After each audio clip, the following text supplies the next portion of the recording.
Mendengar nada-nada dari piano yang dimainkan Robert Kiyoo, wajah pianis langsung berubah. Sebagai seorang pianis profesional, dia tentu saja tahu teknik bermain bukanlah yang utama. Yang paling penting adalah bagi orang yang bermain piano adalah bakat. Apa itu bakat? Seorang pelukis yang dapat membuat penikmatnya mengerti apa yang digambar dari setiap sudut gambar, dapat menikmati berulang-ulang, ini namanya bakat. Sama, kalau karya seorang penulis mampu membuat pembacanya merasa bahwa penulisnya sudah bersungguh-sungguh menulis cerita, maka ini namanya bakat. Seorang musisi kalau memainkan sebuah lagu, mampu membuat pendengarnya terharu, maka itu juga namanya bakat. Dengan kalimat lain, kalau sebuah karya mampu membuat penikmatnya merasakan suatu perasaan, maka artinya karya itu berhasil. Jelas sekali, lagu Croatian Rhapsody yang Robert Kiyoo mainkan, seketika membuat dia tertarik. Bahkan, baru mendengar beberapa nada saja, dia langsung tahu kemampuannya tidak sebaik anak muda itu. Tentu saja, bukan di bidang teknik melainkan bakat. Mereka tidak berada di level yang sama. Mendengar lagu ini, wajah Evan Huang berubah. Jerry Huang terkejut. Bahkan Amelia Huang juga menunjukkan wajah terkejut, tidak menyangka Robert Kiyoo akan seperti ini. Di antara mereka, yang paling terkejut adalah Camilla Sen. Sejak nada pertama yang Robert Kiyoo mainkan, matanya tidak pernah beralih dari pria itu. Menatap dalam diam, mendengar dalam diam. Ini, lagu ini. Teknik masih perlu dilatih, tapi bakat ini, benar-benar luar biasa. Kalau diberi waktu berlatih lagi, maka orang ini pasti akan menjadi pianis hebat CBD. Hebat, benar-benar hebat. Direktur Besar Huang, kamu telah menerima orang yang bisa dijadikan menantu ya. Orang-orang yang ada di hotel tidak ada yang bukan kelas atas Shanghai. Mereka tentu tahu bakat dalam permainan piano Robert Kiyoo dan memujinya, bahkan ada yang sedikit terpukau. Lagu Croatian Rhapsody adalah karya yang mewakili pianis internasional Maxim Mrvica. Lagu itu sangat terkenal kesulitannya. Bahkan dalam dunia piano, beredar satu kalimat, tidak ada kemampuan level sempurna, lebih sentuh pun jangan. Robert Kiyoo yang kemampuannya tidak sampai level 6 itu memainkan lagu ini hingga sangat enak didengar. Dalam waktu singkat, seperti badai terus membakar, semua orang terbuai ke dalam permainannya, tidak dapat keluar lagi. Pertahanan diri Evan Huang termasuk lumayan. Meskipun dibuat tersentuh oleh permainan Robert Kiyoo, dia tidak seperti orang lain, dibawa terlalu dalam. Tatapannya beralih pada diri Robert Kiyoo. Saat ini, Evan Huang merasa sedikit bersalah dan menggeleng sambil tersenyum pahit, aku yang salah menilai. Tidak disangka, anak muda ini hebat juga. Dari permainan piano Evan Huang dapat merasakan hal yang sama dengan Robert Kiyoo dan mengetahui isi hati pria itu. Robert Kiyoo adalah orang yang penuh percaya diri, bahkan sedikit sombong. Tidak terikat pada kenyataan, ini juga adalah mimpi Evan Huang pada saat muda, hanya saja. Memikirkan ini, Evan Huang sedikit menghela napas dan rasa bersalahnya semakin dalam. Anak muda mempunyai percaya diri adalah suatu hal yang baik. Mempertahankan pemikiran sendiri, tapi aku harap kamu jangan menjalani jalan yang sama seperti aku dulu. Evan Huang berpikir dalam hati. Robert ini, meskipun aku tidak tahu identitasnya, tapi mendengar lagu ini saja aku sudah tahu, dia adalah orang yang layak aku titipkan Amelia Huang untuk selamanya. Joseph yang berkata sambil tersenyum. Orang yang putriku suka, mana mungkin orang biasa. Evan Huang mendengus ciri-ciri orang yang keras di mulut tapi lembut di hati. Amelia juga sudah besar. Kita yang menjadi orang tua juga tidak bisa memaksa begitu banyak. Karena dia tidak ingin kebahagiaannya disatukan dengan keuntungan, maka terserah dia saja, dia yang pilih sendiri kebahagiaannya. Kalau menurutku, Robert ini lumayan. Selfie yang tersenyum lembut. Evan Huang terdiam lama baru kemudian mengangguk, seperti terpaksa menyetujui pendapat istrinya. Ting ting tong tong tong. Suara piano masih terus berlanjut, tapi sudah hampir mendekati akhir. Robert Kiyoo menekan tuts terakhir dan permainan diselesaikan dengan bersih. Baik, anak muda ini boleh juga. Hebat sekali. Sesaat dalam lobi hotel terdengar suara tepuk tangan yang gemuruh. Tatapan para pendengar terhadap Robert Kiyoo juga menjadi berbeda. Menonton pertunjukan Robert Kiyoo secara keseluruhan, sebenarnya dari teknik bukan termasuk sangat hebat, tapi dari segi bakat itu bisa membuat orang kehabisan kata-kata.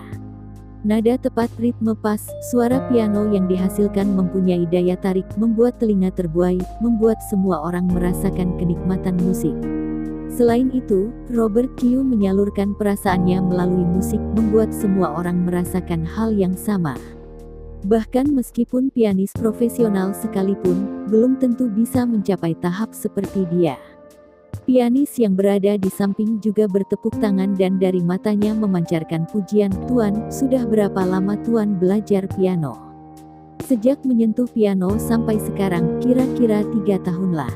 Kadang-kadang bertemu ahli pianis, aku akan meminta mereka mengajariku sedikit. Sisa waktu lain aku belajar sendiri." Robert Kiyoo berkata dengan jujur.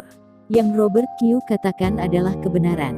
3 tahun lalu, dia mendapat misi rahasia dari pihak militer dan memimpin tim Sharp Blade.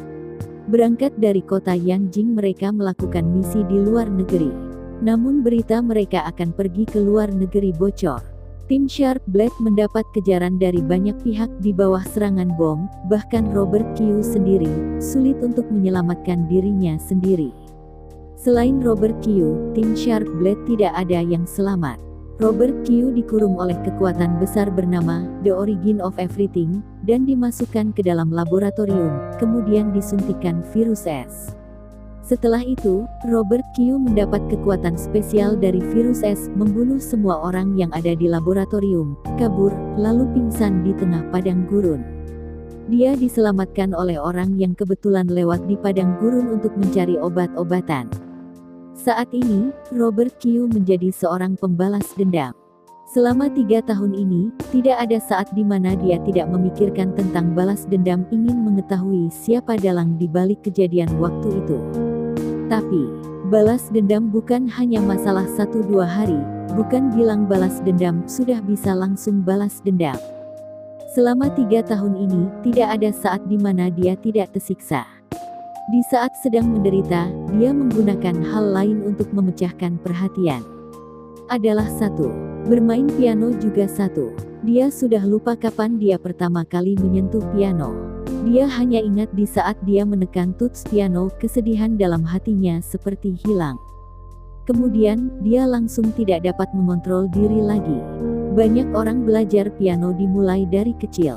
Ada yang memang jenius, bahkan ada yang di umur belasan tahun sudah sampai pada level tertinggi, benar-benar hebat. Tapi Robert Kiyoo malah tidak ada dasar apa-apa. Hanya keperluan untuk menghilangkan kesedihan dalam hati saja dia mempelajari piano, sampai sekarang. Juga hanya dalam waktu 3 tahun, selain itu juga melakukan misi dan menjadi bahan percobaan Raja Obat yang mengambil waktu terbanyak, jadi kemampuan Robert Kiyoo sekarang tidak terlalu berkembang. Satu-satunya yang bisa dibilang lumayan, adalah bakat dalam bermain piano. Dia sendiri dapat mendengarnya, orang lain juga dapat mendengarnya. Selama 3 tahun ini, Robert Kiyoo pergi ke banyak negara, kenal dengan banyak pianis profesional dari negara-negara lain. Seperti Maxim Mrvika, pembuat Croatian Rhapsody, juga adalah salah satu teman baik Robert Kiyoo. Alasan kenapa Robert Kiyoo bisa begitu lancar memainkan lagu yang begitu susah, adalah karena Robert Kiyoo mendapat pengajaran langsung dari pengarang aslinya. Juga banyak pianis lain, begitu mendengar permainan Robert Kiyoo, langsung bersedia menerima Robert Kiyoo sebagai murid mereka. Robert Kiyoo mendapat tawaran banyak tapi ditolak semua olehnya. Dia tidak ingin menjadi pianis, hanya ingin melalui bermain piano, melepaskan kesedihan dalam hati. Itu sudah mencapai tujuan dari dia berlatih piano. Selain itu, memiliki hubungan guru dan murid dengan pianis-pianis itu, bagi para pianis bukanlah suatu hal yang baik. Musuh Robert Kiyoo begitu banyak. Banyak sekali tentara bayaran yang ingin menghabisinya. Kalau tidak bisa membunuh Robert Kiyoo, orang-orang Pisco itu pasti akan memikirkan cara untuk menghancurkan orang-orang di sekeliling Robert Kiyoo. Semakin lemah, semakin mudah juga. Kalau Robert Kiyu berguru dengan pianis tertentu, bisa jadi suatu hari, gurunya itu akan meninggal. Itu juga yang Robert Kiyu tidak ingin lihat. Ini juga adalah salah satu alasan Robert Kiyu tidak berteman dengan orang yang kemampuan bertarungnya lemah. Bukan karena dia merendahkan orang lemah, melainkan kalau terlalu lemah, maka menjadi temannya akan tidak dapat menerima harga hidup dan mati. Meninggalkanmu adalah untuk melindungimu. Perkataan itu kedengarannya tidak masuk akal, tapi dalam dunia underworld sangatlah benar. Mengenai cerita mengenai piano, 3 bulan sebelum Robert Kiyu kembali ke CBD, dia melakukan suatu hal yang hebat. Yaitu lagu Rire Elise terdengar oleh putri kerajaan Inggris. Putri itu sangat mengagumi bakat Robert Kiyu, mendengarnya hingga mabuk. Malam itu putri langsung menunjukkan rasa cinta, juga meminta tidur bersama. Masalah perasaan harus diperhatikan kerelaan hati dua belah pihak. Sebelum tidur bersama, Robert Kiyu sudah berulang kali berkata pada putri kalau dia tidak akan bertanggung jawab. Robert Kiyu ini orangnya tidak pernah berjanji apapun. Perkataannya mengandung tipuan. Perkataan yang baru keluar, bisa dianggap kentut saja, sebuah sapuan angin sudah bisa membuatnya hilang. Saat ini, dia tidak seperti pria lain yang akan membohongi wanita untuk naik ke ranjang. Dengan kata-kata manis, berjanji akan bertanggung jawab atau apapun. Bagi Robert Kiyu, perkataan seperti itu menjijikkan hingga mau muntah. Tidur ya tidur, tidak usah berkata begitu banyak yang tidak penting. Kalau seorang wanita memaksanya untuk tanggung jawab, maka dia lebih memilih tidak tidur saja, tidak akan melakukan hal seperti itu. Rasa suka putri sangat dalam, dan rasa suka itu seperti cinta pada pandangan pertama. Saat itu, putri mengangguk kencang, katanya tidak apa-apa, aku bersedia Tuan Windstalker, anggap saja aku sebagai cinta satu malam saja. Putri kerajaan yang terhormat rela menjadi cinta satu malam. Rasa semangat itu, pasti tidak bisa ditolak oleh pria manapun. Robert Kiyu juga tidak berbasa-basi dan tidak dapat menahan lagi. Hasilnya keesokan hari, perbuatan itu ditangkap oleh pihak kerajaan. Robert Kiyu ditangkap dan dibawa ke hadapan Ratu Inggris untuk diinterogasi.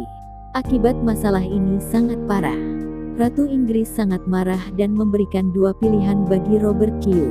Pertama, menikah masuk ke dalam kerajaan. Kedua, penistaan terhadap anggota kerajaan dan dihukum mati. Robert Kiyu setidaknya adalah Windstalker yang hebat. Mana sudi menikah masuk ke dalam kerajaan Inggris. Setidaknya ketika berada di daerah terlarangnya sendiri, dia bisa bersikap seenaknya, tanpa peraturan apapun. Tapi kalau masuk ke dalam kerajaan, maka dia tidak mempunyai kebebasan sama sekali lagi. Jawaban Robert Kiyu membuat pihak kerajaan sangat kecewa. Mereka tidak begitu memperdulikan Robert Kiyu, melainkan kekuatan daerah terlarang yang ada pada diri Robert Kiyu. Kalau bisa membuat daerah terlarang masuk menjadi kekuatan negara, maka kekuatan militer Inggris akan menjadi sangat kuat. Sayangnya, Robert Kiyu menolak mereka. Karena Robert Kiyu menolak tawaran dari keluarga kerajaan, maka dia akan menerima hukuman gantung. Hukuman gantung adalah salah satu hukuman tertua dalam kerajaan Inggris. Robert Kiyu tentu tidak akan diam saja menunggu kematian. Diikat dari leher ke belakang, bagi manusia biasa, mungkin tidak dapat kabur lagi, tapi bagi Robert Kiyu, tinggal menggunakan sedikit kekuatan saja sudah bisa melepasnya.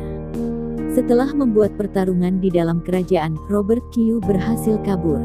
Hasilnya, karena keluarga kerajaan marah, mereka mengutus ketua dari Knights of the Round Table Arthur untuk membunuh Robert Kiyu.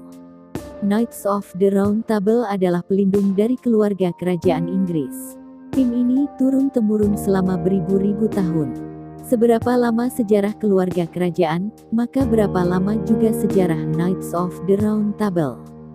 Sedangkan ketua Knights of the Round Table kali ini, Arthur, adalah petarung yang kata orang paling hebat masa ini. Di bawah pimpinan Arthur, Knights of the Round Table melindungi keluarga kerajaan, seperti pedang yang paling tajam dengan perisai yang paling tebal. Pada awalnya, Robert Kiyu tidak begitu peduli dengan Arthur. Di dunia ini, orang yang bisa menghentikan Robert Kiyu sudah tidak banyak. Apalagi yang bisa mengalahkannya, bahkan bisa dihitung dengan jari. Menurut Robert Q, keluarga kerajaan hanya mengutus satu orang saja, rasanya tidak terlalu menghormatinya. Tapi sangat cepat Robert Q mengerti, bukan keluarga kerajaan yang menganggapnya remeh, tapi dia yang sudah menganggap remeh keluarga kerajaan. Pertarungan pertama kali, Robert Q bertarung sangat sengit dengan ketua Arthur itu. Di wilayah kekuasaan lawan, dia tidak ingin sampai tertangkap, jadi Robert Q hanya bisa pergi. Pertarungan kedua, mereka bertarung hingga 1 jam, membuat Robert Q terpaksa menggunakan jurus rahasia tapi tetap tidak bisa menentukan siapa pemenangnya. Hingga terakhir Robert Q terpaksa mengaku kalah dan pergi dari sana. Pertarungan ketiga, Robert Q tanpa berkata apa-apa lagi, langsung kabur. Yang jelas dalam hal kecepatan, ditambah dengan dukungan angin, tidak ada yang bisa mengalahkan dia. Karena dia menyadari, kekuatan Arthur, ada keanehan yang tidak bisa dikatakan. Semua serangan Robert Q, seperti batu yang masuk ke lautan, sama sekali tidak berpengaruh apa-apa. Ini bukan berarti Robert Q tidak bisa mengalahkan Arthur, karena Robert Q sudah mendapat salah satu elemen dari bumi, yaitu angin. Jadi kalau benar-benar bertarung, mungkin hanya 3 dewa terlarang lain yang bisa benar-benar mengalahkannya. Dia mengaku kalah kepada Arthur adalah karena dia tidak tahu identitas Arthur. Kekuatan yang dimiliki Arthur tidak pernah dijumpai oleh Robert Q sebelumnya. Dia tidak tahu kelebihan dan kekurangan Arthur, jadi tidak ada kepastian dapat mengalahkan pria itu. Bahaya yang sesungguhnya, bukanlah lawan yang lebih hebat dari diri sendiri, melainkan tidak tahu identitas dari lawan kita. Yang paling penting adalah, dewa air yang berada di Eropa, Diana tidak tahu kenapa turut ikut campur dalam masalah ini.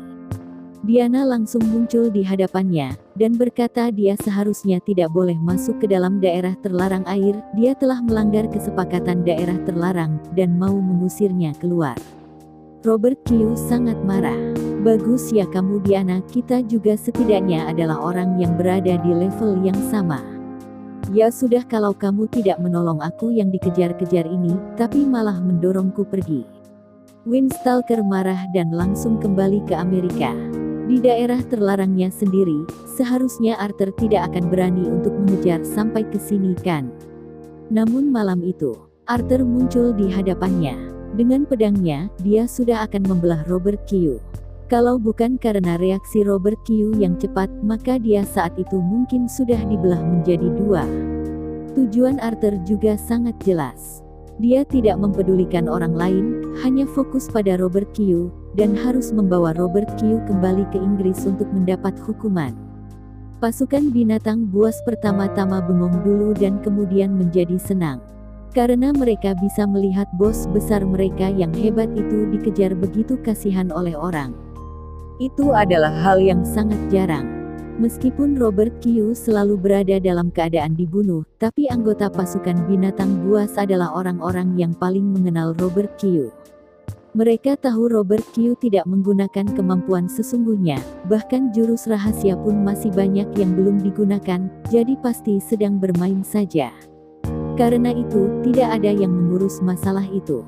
Membiarkan Arthur mengejar Robert Q saja. Pengejaran itu mencapai 3 bulan lamanya, melintasi 7 benua, dan 5 samudera.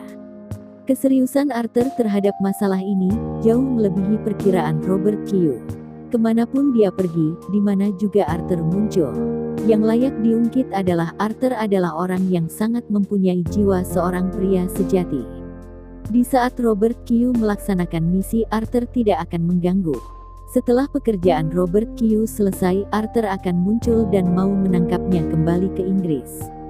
Robert Q sangat kagum. Tapi, mau bagaimanapun dia tetap tidak akan kembali ke Inggris. Mereka berdua pun tanpa lelah bermain kejar-kejaran dan dengan cepat 3 bulan sudah berlalu. Alice Mo yang ada di kota Jiangcheng CBD sedang mengembangkan 4 Directions Hydrogen. Obat seperti ini, begitu berhasil dibuat, maka ada kesempatan dapat menyembuhkan penyakit kanker. Di antara itu, mineral yang keluar dari 4 Directions Hydrogen, sangat memungkinkan adalah obat untuk virus S. Hal ini disadari oleh rekan Robert Q, Helen Ling. Dan dia langsung menghubungi perusahaan besar Mo, menjalin kerja sama dengan Anderson Mo. Karena itu, Robert Kyu juga memulai misi di CBD. Tapi aneh juga, sejak Robert Kyu masuk ke CBD, Arthur yang mengejar Robert Kyu selama berbulan-bulan malah tidak datang mengejarnya lagi. Meskipun Arthur tidak akan mengganggu Robert Kyu menjalankan misi, tapi tetap akan berada di sampingnya, mencegah Robert Kyu kabur. Namun kali ini sudah berbeda. Berdasarkan informasi beberapa waktu lalu, Robert Kyu mengetahui Arthur sudah balik ke Inggris dan kembali menjadi ketua Knights of the Round Table-nya. Bagus juga kalau Arthur tidak masuk ke dalam CBD. Robert Kyu tidak perlu sibuk menghindari kejaran Arthur lagi, bisa dengan tenang menjalankan misi saja. Hanya saja, hati Robert Kyu diam-diam merasa ada yang aneh.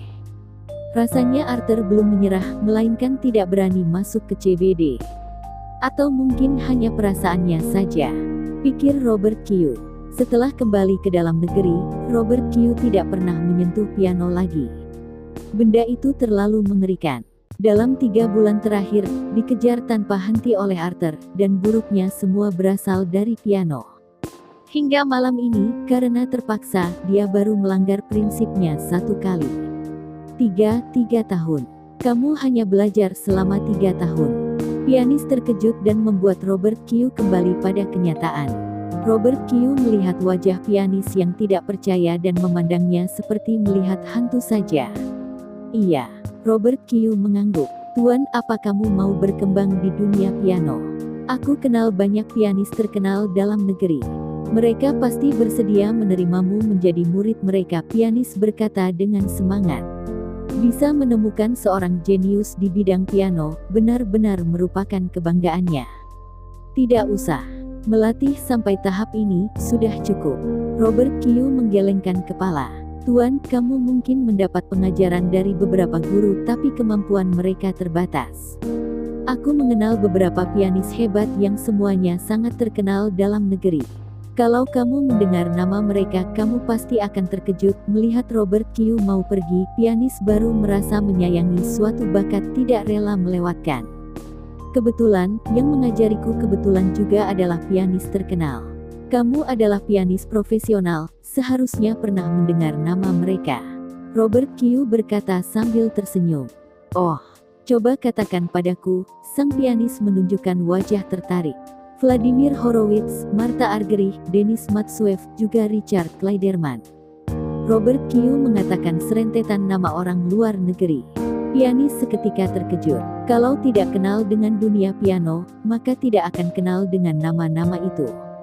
Tapi sebagai seorang pianis profesional, dia setidaknya pernah mendengar beberapa pianis luar negeri, yang namanya sangat terkenal itu. Orang-orang itu adalah pianis terkenal zaman ini. Harga tampil setiap orang, setidaknya butuh 7 digit uang, itu pun belum tentu bisa terundang. Sang pianis menatap Robert Kyu dengan tatapan tidak percaya, ingin dari mata Robert Kyu, melihat apakah pria itu berbohong atau tidak. Hanya saja, Robert Kyu tidak memberi kesempatan itu baginya. Setelah mengatakan nama-nama itu, Robert Kyu langsung berbalik pergi. Mengenai apakah pianis itu percaya atau tidak, dia tidak peduli. Masalah selanjutnya, sama dengan yang Robert Kyu perkirakan. Sikap para tamu terhadapnya berubah drastis. Semuanya bersikap ramah dan memujinya. Termasuk Evan Huang dan Selfie Yang. Sikap mereka juga berubah baik.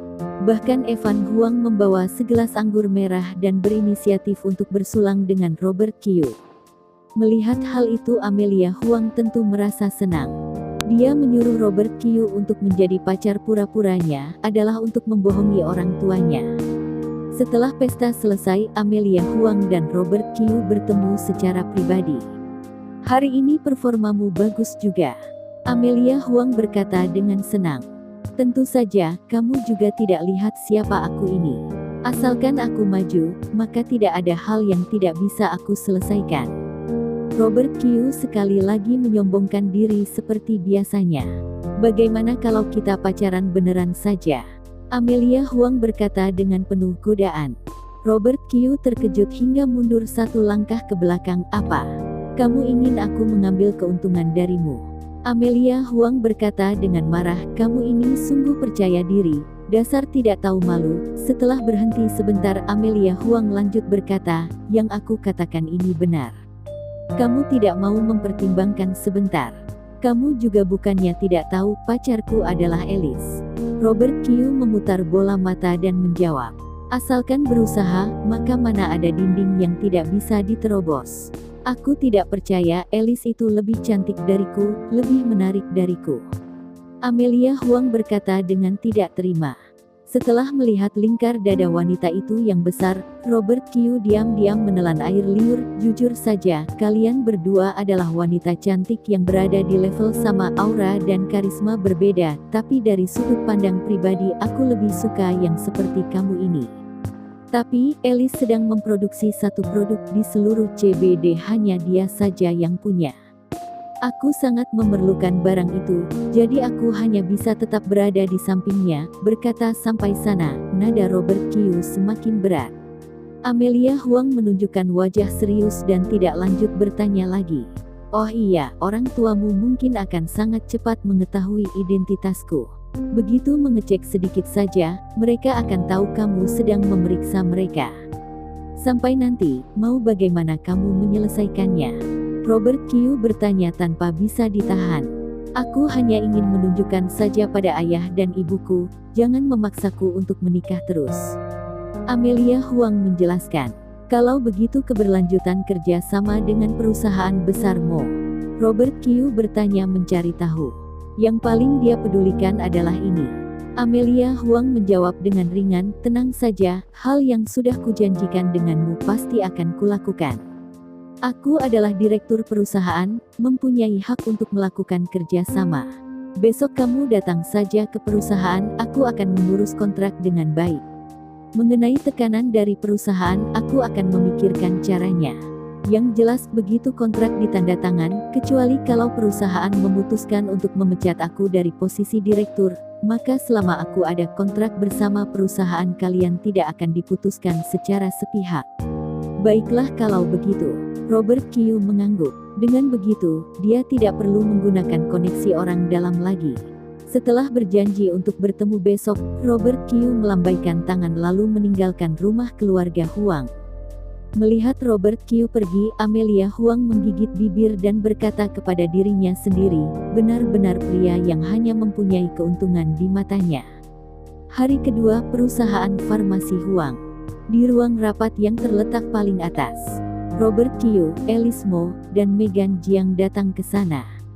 Begitu masuk ke dalam ruang rapat, Alice Mo dan Megan Jiang terkejut. Karena di meja panjang sudah penuh, hanya tersisa 3 kursi yang kosong. Orang-orang ini memakai jas dengan rambut tersisir rapi, pria paruh baya memakai kacamata emas. Semuanya dewasa, dengan mata tajam, dan kelihatannya tidak mudah dihadapi. Robert Kyu menghitung dengan cepat, kira-kira 20 orang. "Hei, Nona Huang, apa maksudmu dengan ini?" Robert Kyu menarik kursi dan sengaja membuat suara yang kencang lalu bertanya dengan kesal. "Jangan lihat hanya menarik kursi saja, tapi banyak hal di balik perbuatan itu. Perbuatan itu menghilangkan aura mendominasi dari orang-orang perusahaan farmasi Huang." Suasana ternetralisir, bahkan Alice Mo dan Megan Jiang menjadi jauh lebih tenang. Alice Mo dan Megan Jiang duduk. Melihat gerakan Robert Kyu itu, banyak yang menunjukkan ekspresi terkejut. Kelihatannya anak muda ini hebat juga. Amelia Huang duduk di kursi paling tengah. Hari ini dia sangat cantik, jelas sekali telah berdandan dengan sungguh-sungguh. Amelia Huang berkata sambil tersenyum, "Robert, jangan bilang aku tidak memberimu kesempatan. Kontrak sudah aku ajukan, selanjutnya tinggal melihat hasil diskusi saja. Jadi kamu mengundang begitu banyak orang ingin membuli aku yang hanya sendirian." Robert Kyu menunjuk pada orang banyak. Juga tidak bisa dibilang membuli. Mereka adalah ahli di bidang negosiasi perusahaan farmasi Huang.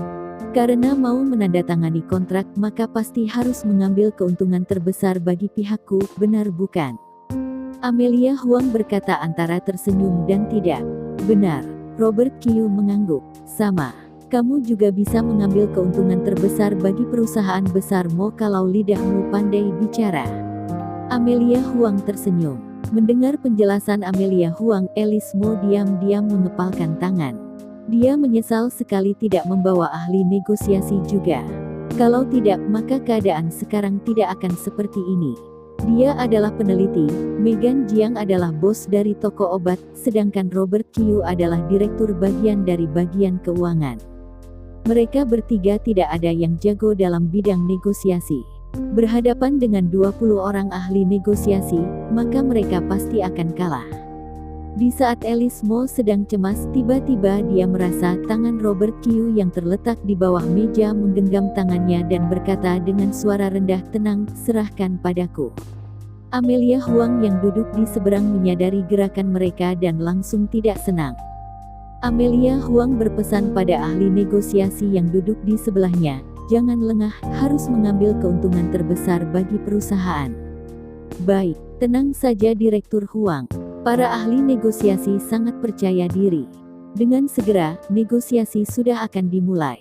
Para ahli negosiasi yang awalnya sangat percaya diri karena mereka menang dalam jumlah orang dan pasti dapat mengalahkan perusahaan besar Mo, sedangkan perusahaan besar Mo hanya mempunyai satu perwakilan pria, dua perwakilan wanita lain belum bicara apa-apa dari tadi.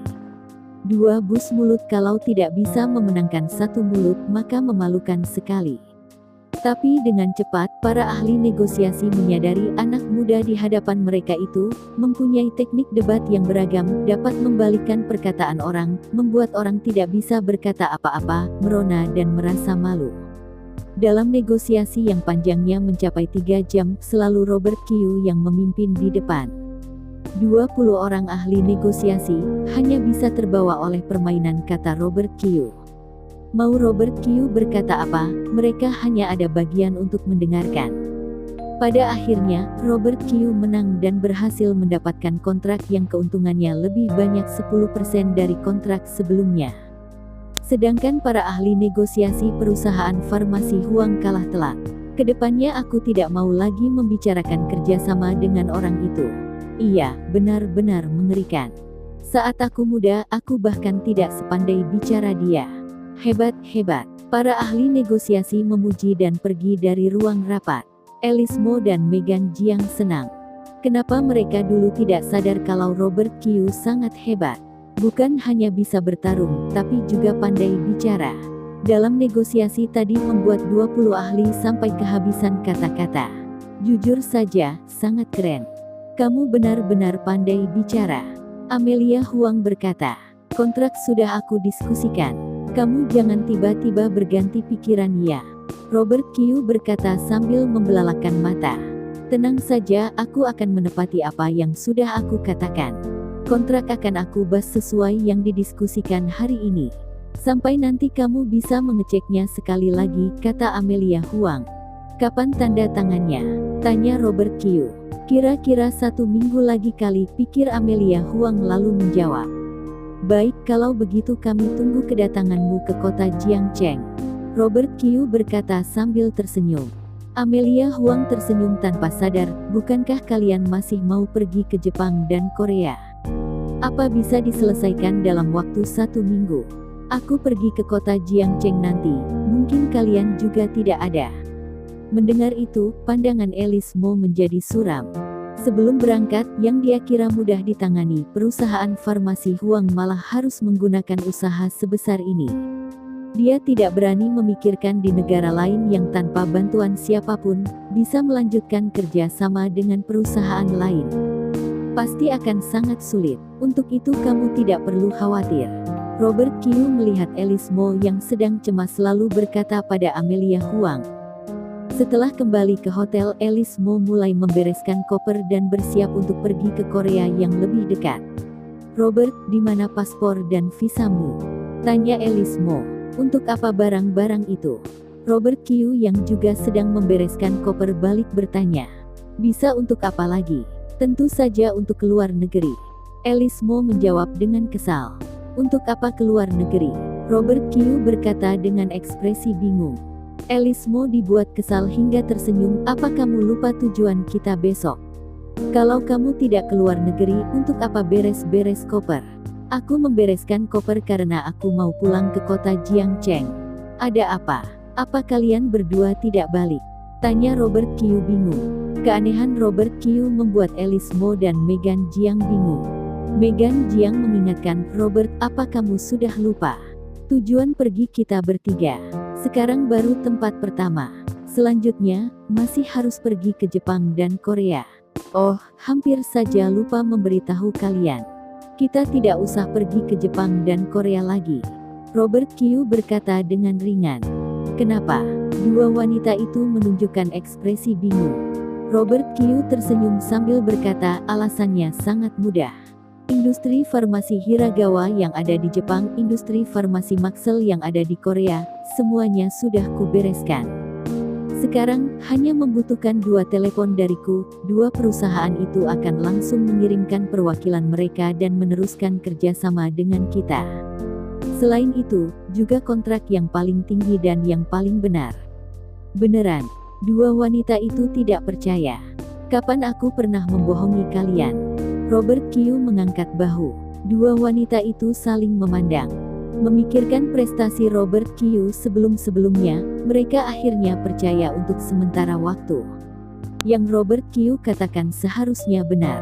Untuk sesaat, mau itu Megan Jiang atau Alice Mo, mereka berdua seperti melepaskan beban berat dan menghela napas lega.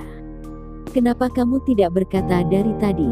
Alice Mo berkata dengan kesal.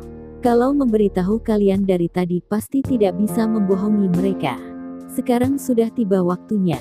Robert Kyu melihat jam tangannya, ayo beres-beres, sudah waktunya kembali ke kota Jiangcheng. Kesalahpahaman yang perusahaan besar Mo terima selama ini, juga sudah waktunya dihapuskan. Alice Mo tersentak lalu tersenyum. Keluarga Huang. Brak, sembarangan. Benar-benar sembarangan. Evan Huang menggebrak meja dan terdengarlah bunyi gebrakan yang kencang. Hatinya sangat kesal. Amelia, apa begini caramu membalas kepercayaan dari ayah ibu? Baru saja tadi, dia mengecek identitas Robert Kyu. Apanya yang pengangguran? Jelas-jelas adalah direktur bagian keuangan kok. Selain itu, orang itu juga adalah tunangan dari direktur perusahaan besar Mo, Alice Mo. Di kota Jiangcheng, hal itu sudah diketahui semua orang. Yang membuat Evan Huang semakin terkejut adalah putrinya sendiri, Amelia Huang, tanpa persetujuan darinya, malah melanjutkan kerjasama dengan perusahaan besar Mo. Sekarang, kontrak sudah dianggap berlaku dan hak penentuannya ada di tangan direktur. Sebagai direktur besar, dia sulit ikut campur, kecuali memecat Amelia Huang. Tapi prestasi Amelia Huang beberapa tahun ini, tidak ada yang tidak tahu. Perusahaan farmasi Huang bisa mempunyai kejayaan hari ini, semuanya tidak lepas dari hubungannya dengan Amelia Huang. Selain itu, Amelia Huang adalah putrinya sendiri. Evan Huang tidak tega memecat Amelia Huang. Tapi masalah kali ini, benar-benar membuatnya sedih. Kalau tidak menghukum berat, maka dia akan sangat sulit meredakan amarah. Amelia, aku membutuhkan penjelasanmu, Evan Huang berkata dengan dingin. Tidak ada yang perlu aku jelaskan. Aku sudah menebak kalian pasti akan mencari tahu tentang identitas Robert, tapi tidak menyangka akan secepat ini. Tidak salah, Robert memang orang dari perusahaan besar Mo. Amelia Huang menjawab dengan tenang. Amelia, apa kamu sudah dibuat mabuk oleh pria itu? Selfie yang berada di samping juga sangat marah. Mata Amelia Huang memerah. Aku berbuat seperti ini, juga karena dipaksa oleh kalian tahu. Kami, Evan Huang dan Selfie yang tersentak. Sudah kukatakan berapa kali, jangan mendesakku untuk menikah. Kenapa kalian tidak mendengarnya? Amelia Huang menyampaikan isi hatinya. Selfie yang terdiam sangat lama. Anakku, kami berbuat seperti ini juga demi kebaikanmu. Kalau benar demi kebaikanku, maka tolong jangan mendesakku lagi. Aku lebih baik single seumur hidup daripada menikah dengan orang yang tidak aku suka. Amelia Huang berkata dengan nada pasti. Jadi, kamu dan bocah itu, hanya pura-pura saja? Tanya Evan Huang. Iya, Amelia Huang mengakuinya. Evan Huang menarik napas dalam lalu mengangguk. Oke Amelia. Ayah sudah mengetahui maksudmu. Ayah berjanji padamu di sini tidak akan memaksamu menikah lagi. Benarkah? Amelia Huang menunjukkan ekspresi senang. Kalau ayah berkata satu maka satu, dua maka dua. Kapan ayah pernah membohongimu? Tanya Evan Huang lalu menghela napas. Masalah ini ayah dan ibu juga salah. Kemarin malam ayah dan ibu berpikir dan memang benar tidak seharusnya ikut campur dalam urusan pernikahanmu. Selfie yang menganggukkan kepala. Iya, sebenarnya ayah dan ibu juga demi kebaikanmu. Kamu sudah berumur 25 tahun. Sudah seharusnya mencari sebuah pasangan. Melihat istrinya yang mau mendesak lagi, Evan Huang segera batuk dan memutuskan perkataan istrinya. Iya. Aku tidak berkata lagi, sudah bisa kan? Selfie yang tersenyum pahit. Terima kasih ayah dan ibu. Amelia Huang berteriak dengan manis. Kamu ini ya, lain kali jangan bermain seperti ini lagi. Lain kali, bawa ayah dan ibu bertemu pacar beneranmu, mengerti tidak? Selfie yang berkata, iya aku tahu. Amelia Huang berkata dengan manja. Tapi, Amelia, wajah Evan Huang sekali lagi menjadi serius. Ayah dan ibu tidak akan mendesakmu menikah lagi. Tapi pemberlanjutan kerjasama dengan perusahaan besar Mo harus dibatalkan. Kenapa? Amelia Huang tidak mengerti. Kamu hanya perlu melaksanakannya. Tidak perlu bertanya begitu banyak. Wajah Evan Huang suram dan dia berkata dengan tegas. Tidak bisa. Ayah, kalau tidak ada alasan yang cocok, aku tidak akan membiarkan hal itu terjadi. Amelia Huang berkata dengan mantap. Kamu. Evan Huang menatap putrinya dengan marah, lalu mendengus, sekarang bahkan kamu sudah tidak mau mendengar perkataan ayah lagi ya. Nada bicara Amelia Huang melembut. Dia juga tidak mau berlawanan dengan ayahnya. Ayah, bukannya aku yang tidak mau mendengar perkataanmu. Tapi karena keputusan ayah memutuskan kontrak terlalu berlebihan. Evan Huang menghela napas, sekarang nama baik perusahaan besar Mo, kamu juga bukannya tidak tahu. Mereka sudah tidak ada lagi harga untuk bisa diajak kerja sama. Lebih cepat memutuskan kontrak dapat memperkecil kerugian. Ini adalah perbuatan yang tidak ada kerugian sedikit pun. Malah kebalikannya ayah. Aku merasa perusahaan besar Mo masih mempunyai kemampuan yang sangat besar. Mereka adalah pihak kerjasama yang paling layak kita jalin di luar daerah. Begitu berhasil, maka perusahaan farmasi Huang kami pasti bisa keluar dari Shanghai juga. Memutuskan kontrak adalah sebuah keputusan yang salah. Sekarang tidak mudah memperbaiki kesalahan itu, kenapa harus melakukan kesalahan lagi? Amelia Huang mencoba membujuk. Evan Huang berkata dengan kesal, apa yang kamu mengerti? Kamu berkata ada kemampuan lalu ada kemampuan. Ayah, kalau ayah tidak percaya, boleh bertanya pada Jerry. Dia adalah manajer bagian penjualan. Mengenai reaksi pasar, dia yang paling memiliki hak untuk memberi pendapat. Amelia Huang berkata dengan serius. Jerry. Evan Huang melihat ke arah putranya sendiri. Jerry Huang batuk sedikit. Ayah, yang kakak katakan benar. Dari reaksi pasar, kerja sama dengan perusahaan besar Mo adalah 3 proyek besar yang harus dilakukan. Mengenai pemutusan kontrak, dari keadaan pasar akhir-akhir ini tidak terlalu baik. Kamu ini berbicara sama saja dengan kakakmu. Evan Huang berkata dengan mata melotot. Jerry Huang tersenyum canggung. Ayah, aku mana ada keberanian seperti itu. Kalau kamu tidak percaya, aku bisa memperlihatkan data kepadamu. Ayah, keadaan yang sesungguhnya lebih hebat daripada perkataan manis. Ayah memilih memutuskan kontrak dengan perusahaan besar Mo, adalah keputusan yang paling bodoh. Ini akan mempengaruhi pendapat orang lain terhadapmu. Nada bicara Amelia Huang sangat kecewa. Bagus ya kamu, sekarang begini cara bicaramu dengan ayah. Evan Huang berkata dengan kesal. Kalau diganti dengan biasanya, Amelia Huang akan diam saja, tidak akan membuat ayahnya kelihatan terlalu buruk. Tapi masalah di depan mata, dia harus membujuk ayahnya, dan mencari tahu alasan sesungguhnya dari ayah yang melakukan semua ini. Memikirkan itu, Amelia Huang menenangkan diri. Ayah, bukannya aku mau menyulitkanmu. Tapi keputusanmu benar-benar tidak cocok dengan keputusan ayah biasanya. Kamu tidak mungkin tidak tahu apa akibat dari pemutusan kontrak dengan perusahaan besarmu, tapi ayah tetap melakukan itu. Apa alasan di balik itu? Aku harap ayah bisa memberitahuku. Brak. Evan Huang menggebrak meja lalu berkata dengan wajah merah, bisa untuk alasan apa lagi? Apa kamu sedang mencurigaiku mau menghancurkan perusahaanku sendiri? Ayah, tentu bukan itu maksudku. Amelia Huang menggeleng. Kalau begitu kamu jangan bertanya lagi. Yang jelas, semua ini ayah lakukan untuk perusahaan, untuk keluarga. Evan Huang melambaikan tangan. Ayah, keputusanmu ini ada hubungannya dengan seorang wanita bernama Masami Chiba, benar kan? Amelia Huang menarik napas dalam dan tiba-tiba bertanya. Mendengar nama itu, wajah Evan Huang berubah dan langsung berdiri. Dia memandang putrinya sendiri dengan tatapan tajam. Amelia, bagaimana kamu mengetahuinya? Ternyata benar. Melihat wajah ayahnya seperti itu, hati Amelia Huang bergetar. Sebelum Robert Kyu pergi, pria itu pernah memberitahunya sedikit informasi tentang Masami Chiba. Selain itu, Robert Kyu juga mengingatkan dengan keras kalau Evan Huang mendapat godaan dari Masami Chiba dan tidak segera berubah, maka perusahaan farmasi Huang akan segera habis. Tentu saja, ini bukan yang Robert Kyu mau balas dendam, dia masih tidak perlu turun tangan sendiri. Hanya saja, dia selalu merasa di belakang Masami Chiba ada kekuatan yang sangat besar, kalau tidak mungkin mempunyai begitu banyak uang. Sedangkan tujuan dari kekuatan besar itu adalah menghancurkan perusahaan besar Mo.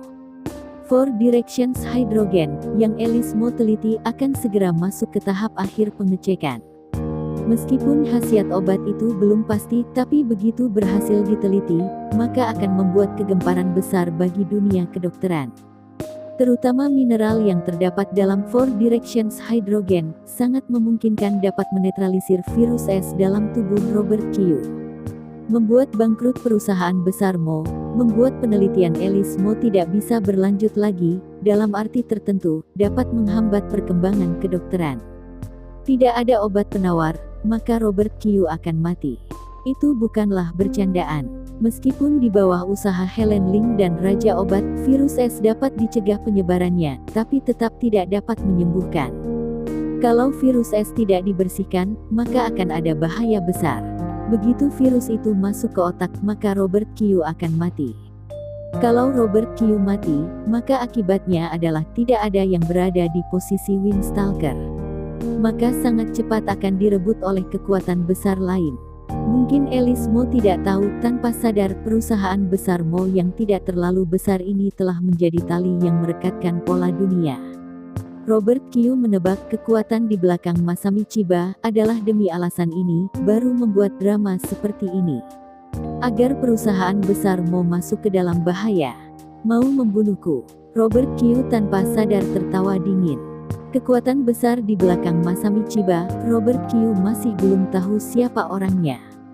Tapi Robert Kyu sangat mengenal trik yang akan mereka lakukan. Pertama-tama menggoda dengan uang banyak, lalu menjalin kerja sama dengan perusahaan kecil. Begitu rencana mereka berhasil, demi menyembunyikan identitas mereka, kekuatan besar akan menendang perusahaan kecil, bahkan akan membunuh orang-orang perusahaan, demi tidak diketahui siapapun. Artinya juga, begitu Masami Chiba mengetahui kalau dirinya diketahui oleh Robert Kyu, maka wanita itu akan keluar dari rencana ini, menghindari sampai ketahuan. Tentu saja, Robert Kyu tidak memberitahu informasi di atas kepada Amelia Huang. Apalagi kalau mengetahui terlalu banyak, maka itu bukanlah hal yang baik. Dia hanya mengingatkan Amelia Huang saja, harus sangat berhati-hati pada Masami Chiba. Dari interaksi yang singkat, Amelia Huang menyadari Robert Kyu adalah orang yang santai. Bahkan pria itu saja berhati-hati, maka dia juga harus mulai waspada. Ayah, tidak penting aku tahu Masami Chiba dari mana. Yang penting adalah, wanita ini sangat berbahaya. Lebih baik ayah jangan bekerja sama dengan dia lagi. Amelia Huang terus membujuk. Marla, bisa seenakmu. Kamu sama sekali tidak tahu berapa keuntungan di batik ini semua. Bicara sampai sana, Evan Huang melambaikan tangan dan mendengus. Amelia, tidak peduli dari mana informasimu berasal, yang jelas kamu jangan ikut campur lagi dalam masalah ini. Amelia Huang berkata dengan tegas, aku juga tidak mau ikut campur, tapi kalau ayah tidak sadar juga, maka hanya akan masuk semakin dalam. Pada akhirnya, perusahaan akan bangkrut, bahkan ayah bisa saja mati. Brak, Evan Huang menggebrak meja. Kali ini dia benar-benar sangat marah, kurang ajar. Uhuk, ayah, kakak, kalian tenangkan diri. Melihat dua orang itu sudah mau bertengkar, Jerry Huang yang berada di samping batuk beberapa kali dan mencoba untuk mendamaikan. Juga kamu brengsek. Evan Huang melihat ke arah putranya dan berkata, jelas-jelas tahu identitas Robert, malah sengaja tidak memberitahu, membuat ayah dan ibu dibohongi. Ya sudah, kalau kakakmu saja, sekarang bahkan kamu juga mulai tidak patuh. Kalian sudah merasa hebat ya? Ayah sudah salah paham. Mana aku tahu identitas Robert? Jerry Huang berkata dengan senyum tidak enak hati. Dia bisa tidak memperlihatkan kesenangannya pada Yoga Lim, tapi kali ini adalah ayahnya. Dia tidak berani berbuat seperti itu. Apalagi memang dia yang salah duluan. Evan, sudahlah. Selfie yang berada di samping berkata sambil mengerutkan dahi. Evan Huang menghela napas lalu menopang pada meja dengan wajah tanpa ekspresi, tidak berkata apa-apa lagi. Selfie yang melihat ke arah putrinya lalu menasihati, Amelia, kamu juga jangan menyalahkan ayahmu. Sekarang keuangan di Shanghai sangat kacau. Kamu masih tidak tahu, kita kalau mau terus hidup, harus membuat suatu kerjasama. Ini adalah perjuangan ayahmu, kamu tidak boleh menghentikannya. Ibu, aku benar-benar tidak dapat memahaminya. Amelia Huang cemberut dan berkata dengan tidak senang. Kedepannya pasti kamu akan mengerti, kata Selfie yang. Amelia Huang menarik napas dalam, seperti telah memutuskan suatu hal, lalu melihat ke arah ayahnya. Ayah, masalah kerja sama ayah dengan Masami Chiba aku bisa tidak ikut campur, tapi ayah juga jangan ikut campur kerja samaku dengan perusahaan besar Mo. Evan Huang mau menolak, tapi melihat tatapan pasti dari mata putrinya, dia hanya bisa menghela napas dan mengangguk dengan pasrah, menyetujuinya. Pada waktu tidak lama sejak hari itu, Evan Huang mengingat-ingat lagi, dan baru menyadari. Perbuatan dia yang menyetujui putrinya untuk melanjutkan kerja sama dengan perusahaan besar Mo, adalah satu-satunya keputusan benar. Sedangkan keputusan ini, menyelamatkan perusahaan farmasi Huang dan keluarganya. Di pintu depan Hotel Hilton, Tuan Qiu ingat datang lagi lain kali. Manajer Lee dari hotel mengantar Robert Qiu, Alice Mo, dan Megan Jiang sampai ke depan pintu lalu berkata dengan ramah. Robert Qiu melambaikan tangan lalu menstarter mobil, lalu mobil BMW melaju di jalan raya. Akhirnya sudah mau kembali, di dalam mobil Alice Mo menghela napas ringan lalu menatap Robert Qiu dengan tatapan rumit. Meskipun kali ini, dia bertanggung jawab terhadap segala urusan yang berhubungan dengan pelanjutan kerja sama dengan perusahaan farmasi Huang, tapi sebenarnya, dia tidak mempunyai jasa apa-apa karena sepanjang ini Robert Qiu yang melakukan semuanya. Bahkan, tanpa dia tahu, Robert Qiu diam-diam menyelesaikan masalah di Jepang dan Korea. Hingga kemarin malam, dia menelepon dan memastikan masalah ini, baru berani percaya, masalah terbesar perusahaan besar Mo sudah terselesaikan dengan mudah. Ini membuatnya merasa seperti mimpi. Robert, terima kasih ya. Alice Mo menjawab dengan tatapan tulus. Kalau bukan karena Robert Qiu, maka dia benar-benar tidak bisa membayangkan perjalanan kali ini entah akan sesulit apa. Hei, hubungan kita ini mana perlu terima kasih lagi. Ditambah lagi, membantumu sama dengan membantuku. Robert Qiu menjawab sambil tersenyum. Wajah Alice Mo merona merah. Dia kira Robert Qiu sedang mengungkit hubungan tunangan mereka, dan tidak mendengar maksud sesungguhnya dari dalam kalimat itu. Berjalan di jalan raya, sebuah mobil menghentikan perjalanan Robert Qiu. Tuan Qiu, Direktur Besar Huang kami mau bertemu denganmu. Mohon kamu bekerja sama dengan kami, seorang pengawal bertubuh besar berjalan ke arahnya. Meskipun berkata dengan hormat tapi menggunakan nada yang tidak menerima penolakan. Baiklah. Robert Kyu mempertimbangkan selama 1 detik lalu menerimanya. Bersamaan hatinya merasa lucu. Identitasnya apa secepat ini, sudah diketahui oleh Evan Huang. Melihat Robert Kyu dibawa oleh mereka ke atas mobil, Alice Mo dan Megan Jiang tidak memiliki sedikitpun maksud untuk mencegah. Alice, mereka ada 4 orang. Menurutmu Robert memerlukan waktu berapa lama? Tanya Megan Jiang. 1 menit kali. Alice Mo berhenti sesaat lalu menjawab. Megan Jiang menjilat bibir lalu berkata, menurutku paling lama setengah menit. Mata mereka berdua secara bersamaan melihat ke arah mobil sedan hitam. Mobil itu hanya terlihat bergoyang. Tidak sampai 10 detik, sudah kembali tenang. Brak, pintu dibuka, Robert Kyu berjalan keluar dan kembali ke kursi pengemudinya. Yeay, sekali menginjak gas, mobil BMW berwarna merah melaju dengan cepat dan pergi dari sana. Sampai sini, perjalanan Shanghai akhirnya berakhir dengan berhasil. Saat kembali ke kota Jiangcheng, sudah sore hari. Berita yang berkaitan dengan perusahaan besar Mo beberapa hari ini sudah Alice Mo lihat dalam mobil menuju kota Jiangcheng. Sekarang, nama baik perusahaan besar Mo sudah turun sampai titik terendah sepanjang sejarah mereka berdiri. Masyarakat sudah tidak percaya lagi terhadap perusahaan besar Mo. Selain perusahaan obat City Farmasi, toko obat lain di kota Jiangcheng rata-rata sudah tidak menjual produk dari perusahaan besar Mo lagi. Sedangkan Alice Mo sendiri juga sudah diketahui oleh banyak orang. Beberapa hari ini dia tidak ada di kota Jiangcheng, juga dituduh kabur dari kesalahan.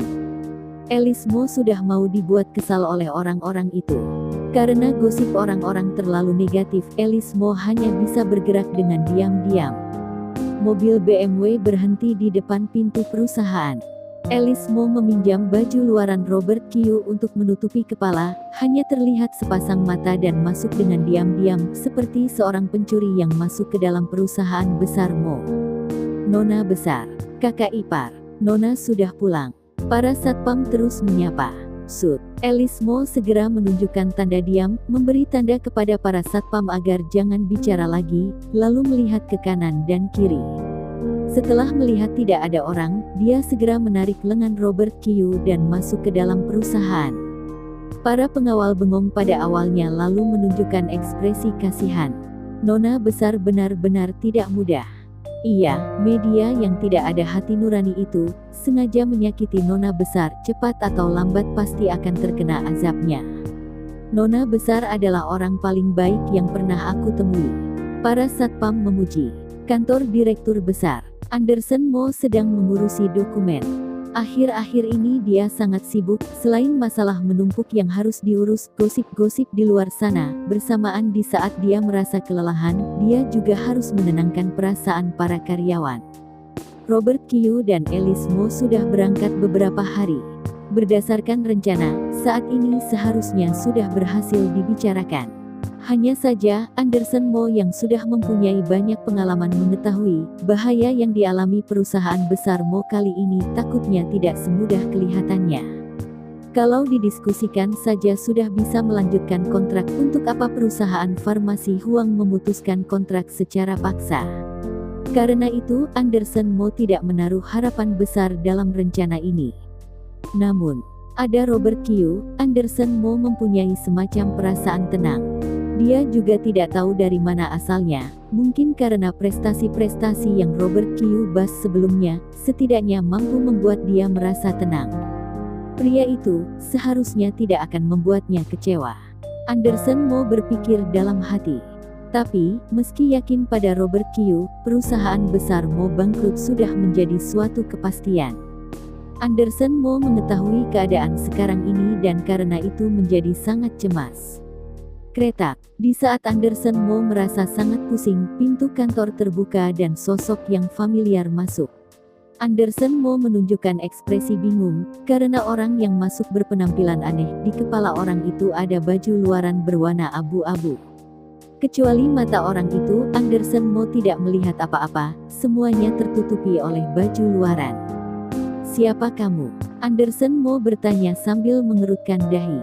Ayah, ini aku. Aku sudah pulang. Alice Mo membuka resleting dari baju luaran lalu melepasnya. Saat ini Robert Kyu juga masuk dari pintu lalu berkata sambil tersenyum, "Paman Mo." Alice Mo mengembalikan baju luaran kepada Robert Kyu lalu menutup hidung dan berkata dengan wajah nakal, "Ambil sana, bau sekali. Kamu ini sudah berapa hari tidak ganti baju?" Hei, aku sudah berbaik hati meminjamkannya padamu. Kamu masih merasa jijik lagi? Lain kali jangan pinjam lagi ya. Robert Kyu membalas sambil tersenyum. "Aku tidak akan meminjam lagi." Alice Mo mendengus dan nada bicaranya seperti nada bicara antar pasangan yang bertengkar. "Robert, Alice, kalian sudah pulang secepat ini?" Anderson Mo berdiri dan menunjukkan ekspresi senang. "Iya nih. Karena seseorang, masalah bisa diselesaikan dengan lancar, jadi pulang duluan deh." Alice melihat ke arah Robert Kyu lalu menjawab. "Oh." Mata Anderson Mo jadi menyala. Setelah itu Alice Mo menjelaskan semua hal dalam perjalanan ini kepada Anderson Mo. Saat Anderson Mo mendengar Robert Kyu hanya menelepon 2 kali dan sudah bisa bekerja sama kembali dengan perusahaan dari Jepang dan Korea, dia tanpa bisa ditahan terkejut. "Robert, kamu benar-benar hebat." "Itu karena kebetulan di sana ada teman yang cukup dekat. Mereka dapat membantu jadi aku meminta bantuan mereka." Robert Kyu berkata dengan rendah hati. Setelah itu Anderson Mo juga mendengar kalau Direktur Perusahaan Farmasi Huang, Amelia Huang, meminta Robert Kyu untuk berpura-pura menjadi pacarnya, dan akhirnya berhasil melanjutkan kerjasama. Wajah Anderson Mo menjadi aneh seketika. "Robert, kamu benar-benar sangat disukai orang-orang ya." Robert Kyu menyombongkan diri, "Aku juga tidak bisa berbuat apa-apa. Karena aku terlalu tampan." "Aduh. Alice, kenapa kamu mencubit aku?" Alice Mo berkata kesal, "Aku menyuruhmu kembali ke kenyataan." Robert Kyu mengaduh kesakitan. Wanita ini kejam sekali, kulit di pinggangnya bahkan sudah ungu. Melihat tampang putrinya yang cemburu, Anderson Mo tertawa dan menunjukkan ekspresi senang, "Karena 3 perusahaan sudah diselesaikan, maka apa gerakan kita selanjutnya?" Tanpa sadar Anderson Mo sudah menjadikan Robert Kyu sebagai ketua dari misi kali ini. Karena bagaimanapun, posisi Robert Kyu dalam bahaya kali ini sungguh sangatlah penting. Robert Kyu mengelus dagu lalu berkata, "Bahaya terbesar perusahaan kita sebenarnya sudah kita lalui. Selanjutnya tinggal membutuhkan sedikit tenaga ekstra untuk membuktikan kalau kita itu difitnah. Pertama-tama, harus pergi ke rumah sakit lagi untuk menjenguk Ibu Yoshua lagi." Robert Kyu berkata dengan nada berat. Alice Mo seketika mengerutkan dahi. Perusahaan besar Mo masuk ke dalam keadaan seperti ini karena Ibu Yoshua menggunakan obat jenis baru, dan akhirnya menyebabkan henti jantung kemudian masuk keadaan shock. Meskipun pada awalnya Ibu Yoshua adalah korban, tapi kemudian Ibu Yoshua membalikkan keadaan dan memfitnah Alice Mo, membuat perusahaan besar Mo mendapat tekanan dari masyarakat, sehingga berada dalam kondisi seperti sekarang ini. Mengenai Ibu Yoshua, kalau dibilang Alice Mo tidak benci, itu tidak mungkin. Hanya saja demi perusahaan, dia tidak menunjukkan saja. Harus menjenguknya lagi. "Aku tidak mau." Alice Mo menolak. "Waktu itu, aku dicaci maki oleh orang-orang, seperti tikus yang lewat di jalanan. Kali ini kalau pergi lagi, tidak tahu akan dihina sampai seperti apa." Robert Kyu memberikan tatapan teduh, "Tenang saja. Kamu sekarang sudah habis dicaci maki, media sudah tidak bisa mengatakan apa-apa lagi padamu. Selanjutnya adalah saat untuk membalikkan keadaan. Kamu tidak akan membohongiku kan?" Alice Mo bertanya dengan ragu karena dia benar-benar sudah dibuat takut oleh jebakan Ibu Yoshua. "Kapan aku pernah membohongimu? Tenang saja, kan ada aku." Robert Kyu berkata dengan tenang. "Baik kalau begitu. Robert, Alice, kalian pergi ke rumah sakit, sedangkan aku di sini juga bersiap-siap untuk memulai pembalikan keadaan." Anderson Mo berkata dengan semangat. Beberapa waktu ini, dia benar-benar sudah tidak bisa tahan menerima semua fitnahan orang-orang. Rumah Sakit Umum Jiangcheng. Lantai 5. Ruang ICU. Robert Kyu dan Alice Mo tidak buru-buru menemui Ibu Yoshua, melainkan belok ke lorong lain dan bertemu dengan dokter perawatan intensif, Lena Lu. Alice, Robert, kalian sudah datang." Dalam kantor, Lena Lu berdiri untuk menyambut. "Lena, bagaimana keadaan Ibu Yoshua?" tanya Alice Mo. Mereka berdua adalah teman lama, jadi tidak perlu basa-basi, langsung saja bicara pada intinya. "Sudah sembuh sepenuhnya," jawab Lena Lu. Lena Lu mengangkat sebuah kertas laparan, di atasnya semua adalah data. Ini adalah pengecekan keseluruhan tubuh yang dia lakukan beberapa hari yang lalu. Semuanya normal. Alice Mo melihat sebentar ke arah laparan lalu berkata, "Kalau begitu, dia sudah boleh keluar rumah sakit." Alice Mo sudah membuat rencana untuk berkunjung ke rumah keluarga Guo. Namun, jawaban dari teman lamanya malah membuat Alice Mo merasa sangat kebingungan. "Belum boleh." Lena Lu menggeleng. "Sudah sembuh total, kenapa belum boleh keluar rumah sakit?" Alice Mo bertanya dengan bingung. Lena Lu ragu sesaat, lalu berjalan ke arah pintu dan mengunci pintunya. Kemudian dia baru berkata dengan marah, "Sebagai seorang dokter, kalau berkata seperti ini mungkin sedikit kelewatan, tapi Ibu Yoshua itu benar-benar sangat tidak tahu malu." "Alice, kamu mungkin tidak tahu, Ibu Yoshua itu mempunyai riwayat penyakit jantung. Berdasarkan penelitian berulang kali dari rumah sakit kami, pada akhirnya bisa dipastikan pingsannya korban waktu itu karena penyakit jantungnya kambuh lagi. Tapi, aku tidak tahu apa alasan Ibu Yoshua merahasiakan kalau dia mempunyai riwayat penyakit jantung.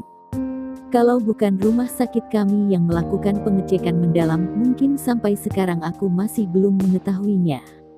Jadi artinya, shock dan pingsan Ibu Yoshua waktu itu, bukan karena obatmu, melainkan penyakit jantung yang kambuh." Setelah memastikan kebenaran ini, aku awalnya mau memberitahu ini kepada dunia luar. Tapi omonganku sama sekali tidak ada yang percaya. Pihak rumah sakit juga tidak leluasa menjamin hal itu. Karena gosip orang-orang itu memihak pada kebenaran yang lebih banyak dipercaya. Begitu rumah sakit kami melakukan pembenaran yang melawan pikiran mereka, maka mereka akan ragu rumah sakit kami menerima suap untuk membantu perusahaan besar Mo. Sekarang ada orang yang membantu Ibu Yoshua membayar biaya rumah sakit yang besar untuk tetap tinggal di rumah sakit, bersamaan menghentikan berita kalau Ibu Yoshua sudah sembuh, dan terus menyebarkan berita kepada dunia luar kalau Ibu Yoshua masih dalam penyelamatan medis. Orang itu adalah Kenny Chu dari perusahaan besar Chu. Lena Lu bicara panjang lebar, mengatakan semua yang dia ketahui. Mendengar semua informasi di atas, wajah Alice Mo menjadi emosi. Benar-benar keterlaluan. "Alice, apa yang akan kamu lakukan?" Melihat Alice Mo tidak bicara, Lena Lu bertanya tanpa bisa ditahan. Aku juga tidak tahu." Alice Mo sedikit gundah. Pandangan Lena Lu beralih pada Robert Q. "Bisa apa lagi? Harus bertanya langsung padanya. Sudah berada di sini, masa mau pergi?" Robert Q mendengus. Di depan pintu VIP pasien ada 6 orang pengawal. Tubuh mereka memancarkan aura jangan mendekat. Bahkan dokter saja, kalau tidak ada apa-apa tidak berani melewati sana. Robert Q dan Alice Mo sampai di sana. Berhenti. Melihat mereka, 6 orang pengawal langsung berdiri berjejer, menghadang jalan mereka. Begitu ketat penjagaannya, kelihatannya sudah ada persiapan dari awal. "Minggir," Robert Q berkata dengan datar tanpa menghentikan langkah. Tentu saja, pengawal-pengawal itu tidak mendengar perintahnya. Para pengawal mengeluarkan tongkat listrik dan bersiap untuk menjatuhkan Robert Q. Sayangnya, tongkat listrik tidak berefek apa-apa pada tubuh Robert Q. Para pengawal menunjukkan ekspresi bingung. Mereka bahkan kira tongkat listrik mereka yang bermasalah. Zur, zur. Di saat para pengawal bingung, Robert Q merebut satu tongkat listrik, lalu dengan cepat menyetrum di tubuh 6 orang pengawal. Ah! Grer, grer, grer, grer. 6 orang pengawal tersetrum oleh kekuatan setrum paling tinggi dan sekujur tubuh mereka bergetar. Ada yang berteriak kesakitan, ada yang langsung pingsan, ada juga yang bibirnya gemetar, wajah kaku, dan dari mulut memuntahkan busa putih. Dang! Robert Q melempar tongkat listrik ke atas lantai lalu membuka pintu dan masuk bersama Alice Mo. Sepanjang jalan mereka masuk ke kamar VIP Ibu Yoshua, kaki mereka tidak pernah berhenti melangkah.